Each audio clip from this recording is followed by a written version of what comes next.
Let's talk about parity in college football, shall we? Oh, boy. Alabama has dominated college football since Saban's arrival in 2007. They're only one of 8 teams to win a title since then, accounting for 6 total. So, if you were paying attention to the numbers there, not a whole lot of love being spread around. But Saban recognizes the lack of parity, and that is an issue with the sport.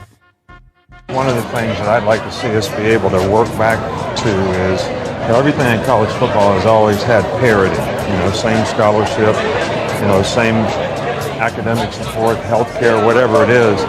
And, I don't think we have that balance right now, which could affect, the parity of college football and college athletics as a whole. So, and I know we got a lot of good people working on it, and I'm sure they'll come up with a good solution for us. I always thought the parity thing was pretty easy. Is that you reduce scholarships to 70 from 85, meaning the great teams only get 70. And if you make the playoffs, the following year, you get 5 less players to recruit. So everybody gets 75, 70 to 75. And people always say, well where are those kids going to go? To the other programs. Right. Remember, there's 130 programs, they'll get it. And yes, there'll be some kids that will end up playing for FCF schools. But those kids were late signees anyway. They weren't heavily recruited by the big boys. They get it on the last day of recruiting. The bottom line is you reduce everybody 10 scholarships, let's say 70, 75, whatever it is. And if you make the playoffs, you get 5 less to recruit, meaning... I don't know if you can penalize teams for being great. Well, the NFL does. The NFL's like, oh, you're good, you draft last. The NFL's like, oh, you're great, you have free agent draft, but salary caps. In college football, you're rotating a part of your roster as they graduate every year. Right. The NFL can move pieces around. They can add pieces in free agency, which is why everyone freaking out about the transfer portal, I think, is funny. I think there is no solve for parity in college football. We talk about this all the time. Leagues try to regulate parity all the time. Yeah. And it never works because great is just going to be better than good, which is going to be better than terrible. And there's different reasons why different programs are good and bad. And college football and the pros are not set up the same way. There is a limited amount of teams in professional leagues. How many college football Division I programs are there? 130. You can't regulate it the same way you do professional sports. It's not the same sport. It's not the same structure. How about this? We have an official schedule maker. So if you win the national title, the following year you're on the road for most of your tough games, often in a row. I mean, we've talked about this forever, that there needs to be a commissioner of college football specifically. And when you're talking about the NIL, when you're talking about the transfer portal, and you're talking about parity, we always limit these things to specifically college football because it's what we talk about the most. And then some people talk about men's college basketball as well. But they're ignoring the benefits that these type of things add to all of the other student athletes, both men and women, who are in the NCAA. So if you're going to focus the parity and the regulations and the NIL rules and all of that to focus on the 1% of the 1% of players that are in college football, then they need to separate from the rest of the NCAA. There needs to be a commissioner and different rules for this sport because it brings in so much money. Because what happens is you're going to penalize these 1% programs, and that's going to hurt the volleyball players and the lacrosse players and the swimmers because they aren't affecting the sports landscape the way that college football is. Yeah, I mean, it's the only thing that makes money consistently. Right, so it's just, they're two different conversations. There's a lot of nuance, obviously, that you can't find on Twitter, but I don't think it's a simple solve. Yeah, it can't be because they've been struggling with it for 60 years. Joy with the news. Well, that's the news. And thanks for stopping by. The Herd Live I had News. 2 thoughts on the NFL schedules that come out. That was the only downside to missing last week. The NBA series were fine. I didn't miss much. But I missed the NFL schedule release, and 2 things jumped out at me. That's next. We all have different ideas about success. We achieve it at different times. You're young, some are older. You just changed jobs. What about retirement? Right? Retirement's a huge step. When it comes to investing for, let's say, retirement, most people can't afford to make mistakes. I can't. And you shouldn't have to do it alone. I don't. For over 130 years, Midwest-based Stifel, S-T-I-F-E-L, Stifel Financial Advisors have helped clients like you create personalized retirement plans. A lot of different options for claiming Social Security. When, how much, Implement an investment portfolio designed around your needs and timeline. That's just the beginning. As a client, you'll have access to Stifel's award-winning equity research and investment strategy views. You earn the money. Invest in your success. Find a Stifel financial advisor. STIFEL at stifel.com.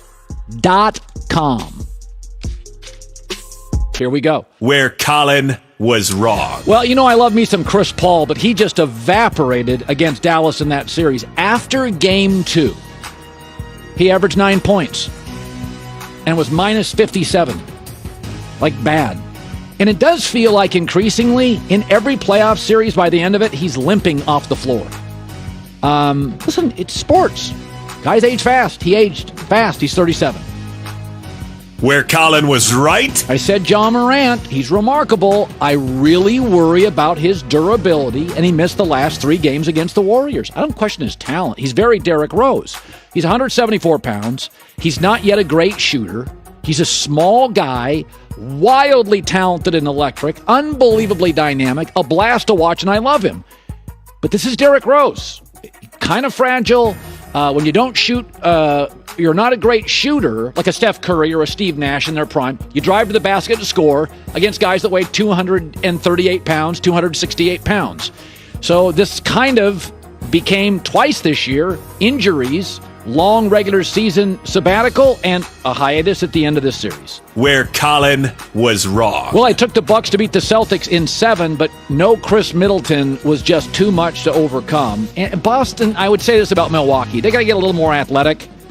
I mean, Grayson Allen, no. Pat Connaughton, come on, let's get more athletic. Bobby Portis.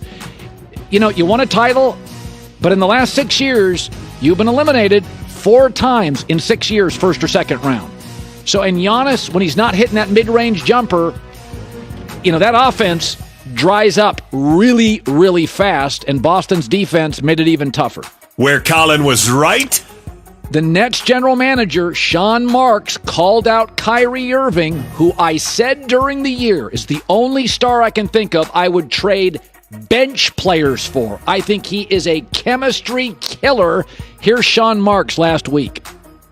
I think we know what we're looking for. You know, we're looking for guys that want to come in here, be part of something bigger than themselves, play selfless, play team basketball, and be available. And that goes not only for Kyrie, but for everybody here. Thank you. General managers, stop pandering. Hold your ground. Be strong. Culture matters. You know we have now left in the NBA like 4 really good cultures. Thank you. Finally, Sean Marks. And I agree with Ethan. I believe this. Kevin Durant signed off on that. There's no way this stuff's all going public without KD saying, hold that dude accountable. Where Colin was wrong. The Miami Heat eclipsed the Sixers. Miami's a hard get for me. They kind of outlast everybody. What Miami shows you, good coaching, good culture, deep bench, and a commitment to playing hard all the time, it matters in the NBA. They're highly functional, very smart, totally reliable. Listen, they don't have much of they're a weird offense. Like there are times you're like, I don't know how they're going to score against Boston. I really don't. I don't know how they're going to be able to put together 100-point games against Boston's defense. But culture matters, coaching matters, commitment, bench, from Pat Riley, Spoelstra, Mickey Arison, Jimmy Butler down, you know you get their best effort every minute.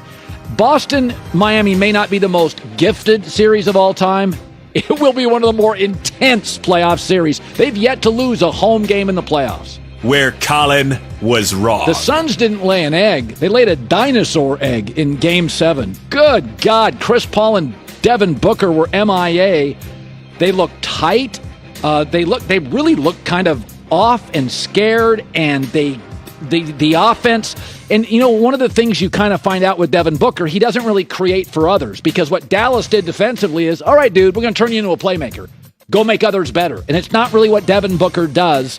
They were, to me, easily the best team I saw in the regular season on a consistent basis. I mean, Chris Paul got hurt. They still won. But I was wrong. They laid an egg. Where Colin was right. I said when Russell Wilson went to Denver, it would literally change everything. Did you see the NFL schedule? Nobody's on TV in the first couple of months more than Denver. 4 of the first 6 games are prime time. The NFL has decided as a league, Denver's the most captivating story. I mean, some of these when you get Jacksonville on television, you know the team playing Jacksonville has to be fascinating. And with Denver and Russell Wilson, it is. Way to go. Where Colin was wrong. I tend to defend Doc Rivers. I know him. I like him. But he's got to own some stuff. A lot of projecting, a lot of blaming others. Hey, listen, man, this team's got talent. Thibault, Embiid, Harden, Maxey, Tobias Harris. Now, they don't have much of a bench, but you got to do better than this stuff. I mean, they got more high-end players than Miami. They just do. And he's got to own some of his stuff. He's got to do better. And as much as I like him personally, he didn't have a good series. Spoelstra did. Where Colin was wrong. Tom Brady is now a colleague. I've been saying for years, Brady's not going to go into running a team